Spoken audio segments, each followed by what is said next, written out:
I'm 31 this year, and I'm already wrong from Scotland. I've had a large tumour about size on the brain, as you can see. It's an astrocytoma grade 3, where it's quite aggressive. I say quite aggressive, nearly aggressive. It changed from grade 2 to grade 3 in 7 months. It's lovely. It'd be very cool if we had 75 years. And it'd be really lucky if it was just after the year. So I get the 7 months instead. I was sat in the waiting room, just watching everyone go. You could see the atmosphere, the feeling of everyone dropping. It was horrible. And then, I don't know where I started giggling to myself, a teenager, and thought that made me feel a hell of a lot better than I was before. So I googled on a pad, and just what sense of achievement it thinks easy again. Put it on Facebook, and you got plenty of likes, and alright, change it, got home. Thought everyone on stand-up was on tour. So I thought, let's go sick. Tumourontour. It was great. So it's more from my experience, how I've taken it, perceived it. It's just something like it. There's no point driving away with it. Can't stand that. Don't stand up to it, literally. Stand up to gangsters the way forward. And take the best.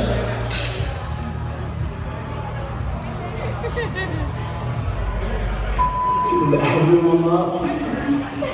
I'm missing out.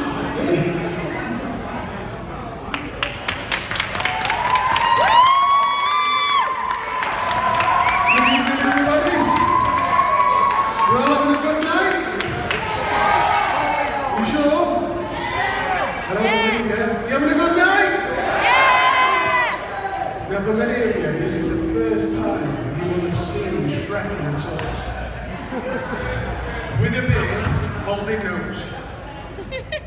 Now, I do have a tumour, and that led to Tumourontour and having a sense of humour. I don't find cancer funny at all. I find it humorous. And at no point do I directly take a mick out of anybody. I can't stand cancer, it's brought me to this. I wanted to make people laugh. Watching people withering away in Christie, it's horrible. And to give a bit of laughter, the laughter is the best medicine for anybody. It does help. Now, one of the things when I was diagnosed was soul destroying. It was a grade 2 tumour at the time. And all I could do was grin and smile and ask the surgeon, when he went in, did they have a box of intelligence he could replace it with? Thank you. I don't mind, I'm bigger than them, that's alright, I'll slap them after. Thank you now. Now, one of the problems with having cancer, it affects everything. Well, I say everything. Some things, more than others. This bloke's smiling at me now, not that doesn't happen. That's still alright. When people say to me break a leg, it was more like shake a leg, not break a leg. Now, one of the things that happens with cancer, it takes everything away from your driving license, everything. But not your sense of humour. That's still there. The man's sick. Someone's a bit slow over that side. I've had a quarter of my brain removed and I got that quicker than you did. Wakey, wakey, come on, rise and shine. Now, one of the things that does tickle people is how sick my sense of humour is. And when I was told I had a sick mind, it was a shame I was told by the surgeon. There are other times when you can sort of get a bit worried, like when I went to Christie's. I had a big cancer scare last week. I was terrified. Another patient jumped out and it scared the life out of me. It's one of those moments that I thought I'd never be scared of. And I can honestly say this, I wasn't far off shitting myself. I went in to Christie's. I went in and when I was diagnosed, the doctors had stood there with me. They gave me the prognosis, told me, and I had a lot of ups and downs. It's a shame really, it told me the lift. It felt wrong on so many levels. It it was a sore subject. And then to go from the lift, I then had to be checked, physically. I say checked, it was more like abuse. I was touched by someone, I don't quite know who. And I say this because I'm going to be sad. I can deal with the cancer, but this was something else. I went into the room, I was in my room. Well, the robe they give you where your arse is showing, a bit like this. Your dignity goes out the window, well and truly out the window. It's bad enough you're in hospital. And then they decide to flash your ass. Now, I don't know about you guys, but I don't put on a suit jacket backwards. So that gap there is there. Stevie wouldn't have clearly designed it. I went into this room, the nurse said to me, the doctor will be with you in a minute. Okay, I'm alright, I'm in a robe. As she's leaving, she turns out the light. Thinking, hold on a minute, surely he needs to see what he's touching. And then the door opened, brief shimmer of light, see someone walk in, and then the door shuts. So, shut your eyes, and then picture this noise, and you'll understand why I shit myself. Nobody said a word. Silence, and again. Oh shit, who was that? That was a daunting sound. I could deal with the diagnosis. That was one of the most terrifying things ever, apart from what came next. When I said I was touched by someone, to this day I still don't know who. Because I was touched, checked, no word was said, nothing. He quietly left the room. The door opened, the light appeared, the door shut. Sat there sobbing. No one had said anything, I hadn't even got any news. And then the light came on, the nurse walked in, and after a prostate exam, is what nobody ever wants to hear. No man will ever want to hear these words. Who was that? Not really funny. It's bad enough being touched by a doctor. By someone that they don't even know. That's scary. And from that point it led on to some really dark moments. And I say dark moments because it led to Tumourontour. Before I'd announced I had a tumour, I did a gig. And after I finished the gig, this bloke from Manchester came up and went, "That was thick!" How did he know my medical history when I hadn't announced anything? It's wrong. And then I started to do more gigs, started to get a bit darker with the humour, or rather my sense of humour. And certain words started to appear in my vocabulary that you wouldn't normally say or attempt. And after finding out I will never be in remission, the only thing I could think to do was take a piss. So I can only imagine that feeling of being in remission is the same feeling you get when you're told your mother-in-law's not coming over for the weekend and she's got tonsillitis. Unfortunately, I won't have that, apart from when she doesn't come over, which is still funny. And she's alright, actually. After that, it sort of went on a dark journey, where you start getting to some dark places, where people start asking if you thought about killing yourself. Sat in a chair, what the fuck? I'm not thinking chemotherapy, I'm trying to survive, I'm not trying to tell myself. And this bloke said, there's something wrong with you. Not being funny, there's something wrong with you too, you're sat in it with me, you're getting, it's not just me.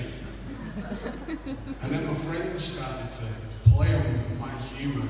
Like one of them, when I was in hospital, bearing in mind I've just had an operation, one came up with a chocolate bar, massive bar of dairy milk and they go, lifetime supply. Oh, fuck off. The bloke who was a bit slow before has now picked up on what I've been saying. And from those moments, it really sort of kicked in a notch, and the humour really takes hold. You can't help it. There's something wrong with me. I know, it's a tumour, it's cancer. Fuck it, let's have a laugh. Let's take a piss. I was going to point at that bloke who's moved off me. Don't try and sneak away, get back. Now, one of the things I'm very jealous of is alcohol. Everyone can drink. Every single tablet I take, and I'm on 40 a day, says do not take with alcohol. If I shake my house, I sound like a tube of Smarties. And each time you see someone drink and smile, fuck off. You can see, but it's funny, it's alright, you can deal with it. And as you're walking in with the champagne, do you like some? Really? Really want to go down this road? It's only good taste. The alcoholic at the back there went, yep. One of the things that you can deal with having a sense of humour is realising what makes a couple, what makes a relationship. And it's laughter. The other day, my partner fell out of the car after being shopping. I pissed myself laughing, it was wrong. And I did the only thing that any bloke could think to do. Click! Now, if I'd have thought about it, what would have been even better would have been if I'd have videoed the veg rolling down the drive. I didn't think that quickly. I've got a tumour, what can I say? And I have a problem with memory loss. I did write a joke about this, but I forgot what it was. What was I talking about again, really? This one's looking at me. I don't think you know. There are times when you can get to some dark places. Like I said, the same friend that offered me to buy a chocolate for a lifetime supply said, have you thought about your funeral? What, man? Thought about my funeral? I won't be there. I'll be around with a fairy somewhere. And he said, well, have you thought about what you want people to say? I smiled, and the two of them sort of did that look of, what's he going to say? One of them said, I'd like him to say he's a caring man. All right, next one, he's a family man. And they looked at me and went, what would you say? He's moving!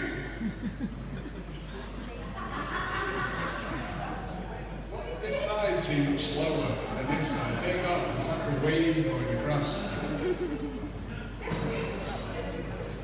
But one of the other problems I do have is infectious speech. I don't have a twitch or anything like that. And I applied to a job agency for modelling. Just for the sky. It's great. And then I got turned down for one. I felt a bit pissed off with it. It was for hair problems. I also get that feeling every now and again. Have you heard of this phantom feeling? Where people who've lost limbs, they get like a tingling where their arm used to be. I've had something similar because I woke up this morning and felt my hair was a mess. The hair loss is, I'd say a problem, but I've got quite a hairy chest. And when you go in for an ECG and the nurse looks and smiles, you know you're fucked. I came out looking like a Dalmatian with marks and they're all red raw. And the nurse going, oh, Audrey, do you? Not I remember. I think I remember Audrey doing me. And then I thought, was that Audrey the one who touched me earlier on? Or was that someone else? Wait a minute, what made it for again? What was they doing? No, that was right, tumour. So it sort of came in and it came to Tumourontour. It was wrong, it was sick, but so was my mind. And that stuck with me quite a bit. So I had to make notes similar to these. And when you can see all the writing on them, and you can look at them, all the different words which led to the scan picture. And I was told that picture always said 1,000 words, 2,000 words. If you looked at my tumour, it had more like 6,000 words on it, just for the pure size of it. That's what my family said. When I looked at it, it just said screwed. After the diagnosis, it was hard work and it's tough, but you get through it. And it's little things, like one of your friends giving you a new nickname. And afterwards, funnily enough, it's the same one that offered me the chocolate bar. And he said, I've got a new nickname for you. Go on then, what is it? He said, you remind me of Manchester Airport. Where are you going with this? He went, Terminal 1. Funny bastard. I can deal with that. It's little things like after the diagnosis. My fiance went out, she said, look, we're going to go shopping. She said the prognosis you were given was pretty poor. So I said, look, can you find me an alternative to what we've been given? Is there anything you can do? Anything you can say? Or the prognosis, go on, give us something you can really look at. So she went, okay. We went shopping. And while we're walking out, she said, I found an alternative for you. I was like, oh, go on then. She went, Steve, 34, from Stockport, no kids. I was like, oh, cheers, love. She went, I know, I'm cheating. Come on, let's go shopping. So I went, okay. I wasn't expecting where we went shopping. First, after being told I'm not allowed to drive, we went to get her a new car. And she then followed it up and said, oh, there's plenty of boot space in this. Go on then, why? Took me to the next shop. Headstone hunting was not my idea of fun at all. Told you it was dark. You didn't know how dark, but if you'd seen the headstone, it said, fuck off. And there's different ones that really tickle me. Like this year was a leap year. I gained an extra day. And then the clocks went back. Oh, come on, you've given me a ticket. What the fuck? There's something wrong with that, but people find it funny. They think it is funny. You lose an hour, you gain an hour. It's like someone telling you. But to a cancer patient, that extra hour is so much more enjoyable. And then you meet your mother-in-law. And that hour suddenly becomes tight around the neck. And the tonsillitis kicks in and you think, yeah, that's alright, I can live with that. I just wanted to say to you all that I'm doing this for charity. All the laughs you didn't give, all the donations you don't give, means that a patient at Christie's or St Anne's Hospice isn't getting something. So all I'm going to say is I'm doing my bit. So that should mean surely you make your pockets out, 50p's, 20p's, anything. If not, I'll meet you at the door on the way out. And I've already sized everyone up. There's only one guy bigger than me in here, and he's outside somewhere. And he was a stormtrooper, so that's alright. I must admit that chap walking was a little creepy on the U-walk. Especially when you touch my ass, that was freaking me out. The last time I had someone favourite touching my ass. Sorry, no. One of the more enjoyable moments you've had within all this experience is talking to one of the doctors. Talk about being put on the spot. I was sat with my partner, my mum, my dad, all feeling quite upset, and then she dropped a bombshell on us. She went, have you had any homosexual contact? Well, if I had, I'm not going to tell you now. Okay, what the? She said, it's just for infections, or I was like, that's really putting me on the spot here. Cheers, thanks for that, love. Anyway, the test results came back and they were all clear. She phoned me up and I said, oh, we will be pleased, it's fine. So, one of the things that we struggle with, and I've had over the past couple of weeks, because I had a bit of a bad week at Christie's. I went in and feeling quite ill, and I burst a blood vessel in my eye. My eye went red, which really annoyed me, but I should have seen it coming, really. Now, some of the cancer drugs I've done are quite dark, and that's got me through this. If you're sat in Christie's, or St Anne's Hospice, it's hard work. And little did I know until I got the cancer that my mum told me I'd actually been walking around St Anne's Hospice as a 4-year-old carrying biscuits and drinks. My gran was in. I don't remember the gran, I just remember the drive going up and the bunny rabbit staring at me.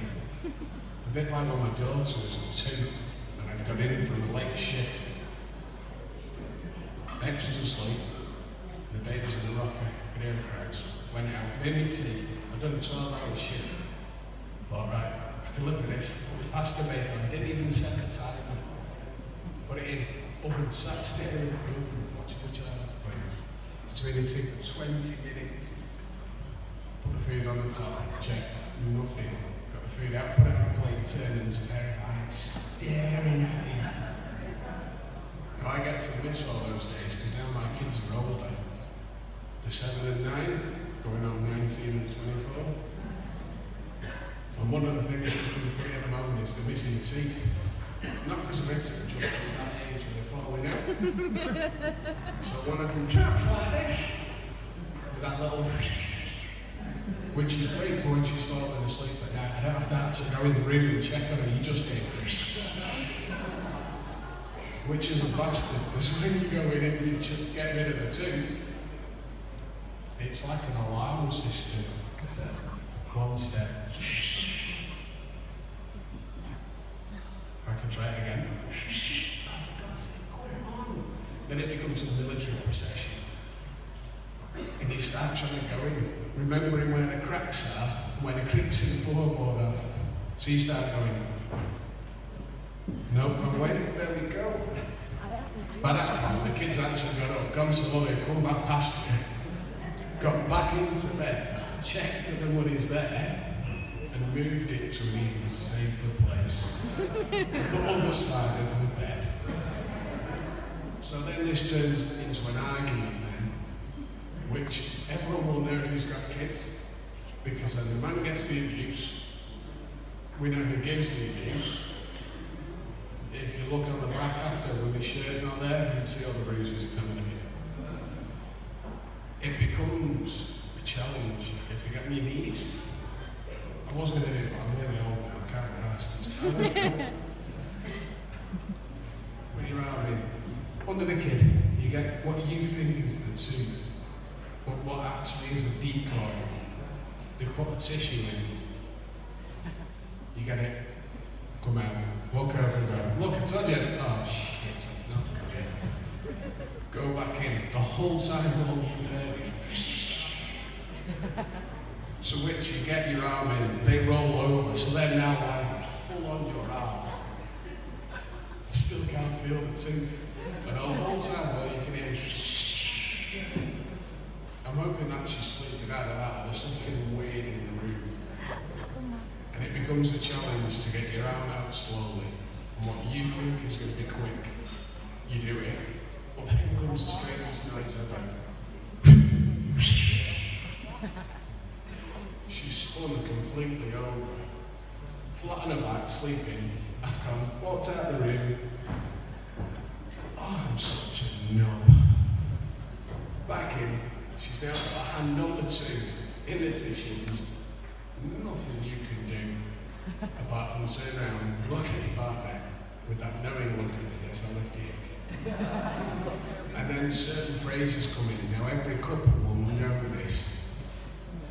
There are certain phrases women use. You just turn around and he heard phrases women use and went, I've got a pad and pen if you want to take notes, I don't mind. He's got his phone, he's ready, he really is ready. Okay. So, some of them are whatever. Which means you're a dick, shut up. There's whatever, which I've already said. Then there's wow. It's not a compliment, it just means you're a complete prick. And she cannot believe how stupid you are. Which is true, because all the women are laughing and all the men are going, which is. I'd just like to say thank you very much. I hope you all enjoyed yourself this evening. I'd like to give a big round of applause for Lee, Susan and Pepper Hospice.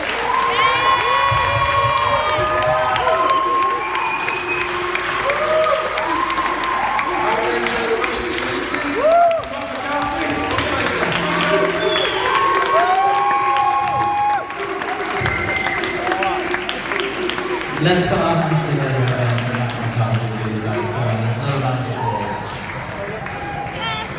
Because you know what? It's not easy getting on the stage.